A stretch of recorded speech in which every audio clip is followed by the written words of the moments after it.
Bienvenue dans Petite Histoire de la Chine ancienne, le podcast qui explore la richesse de la culture chinoise à travers de courtes histoires.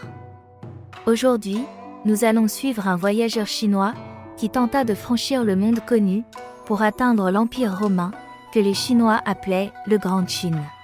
Son nom était Gan Ying.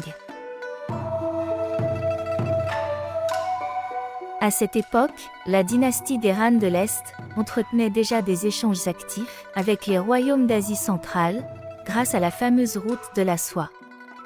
Sous le règne de l'empereur Rodi, le général Ban Chao, gouverneur militaire du protectorat des régions de l'Ouest, avait réussi à soumettre une trentaine de royaumes.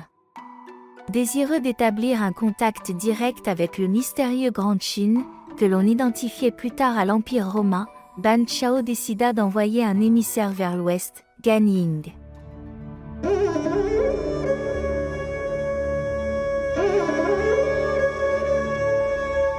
En l'an 97, Gan Ying partit de Dongruan, traversa les vastes déserts et les montagnes du Pamir, puis atteignit le royaume d'Anxi, que nous connaissons aujourd'hui sous le nom de Parthie, l'actuel Iran. Le roi Parthe l'accueillit avec respect, mais lorsque Gan Ying exprima son souhait de continuer jusqu'au Grand Chine, les Parthes l'en dissuadèrent. La mer à franchir est immense, et la traversée peut durer plus d'1 an. Peu de voyageurs en reviennent vivants. Mais la véritable raison de cette mise en garde était politique et économique. Les Parthes craignaient de perdre leur rôle d'intermédiaire dans le commerce entre la Chine et Rome, notamment pour la soie, qu'ils revendaient à prix d'or. Selon certains récits, Gan Ying aurait malgré tout poursuivi son périple, jusqu'à la ville d'Antioche, près de la mer Méditerranée. Peut-être que, né dans les terres intérieures, il connaissait peu la navigation, ou peut-être fut-il effrayé par les récits des marins locaux, évoquant les créatures fantastiques comme sirènes.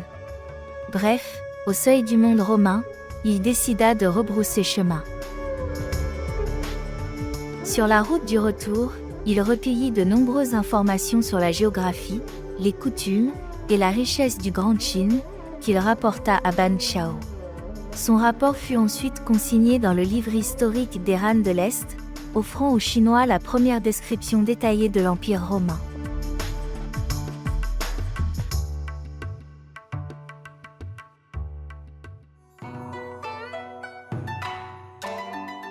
Bien que Gan Ying n'ait jamais atteint Rome, sa mission ne fut pas vaine. Grâce à son voyage, la renommée de la Chine s'étendit jusqu'à l'autre extrémité du monde antique. Peu de temps après, un commerçant macédonien, nommé Maesticianus, apprenant l'existence de cet empire oriental prospère, entreprit à son tour le voyage vers la Chine. Ce fut l'un des premiers contacts commerciaux directs entre la Chine et l'Europe, préfigurant les échanges durables, qui allaient marquer l'histoire de la route de la soie. Ainsi, même sans avoir atteint Rome, Gan Ying demeure une figure emblématique de la curiosité, du courage et de la soif de découverte. Merci de nous avoir écoutés, et à très bientôt.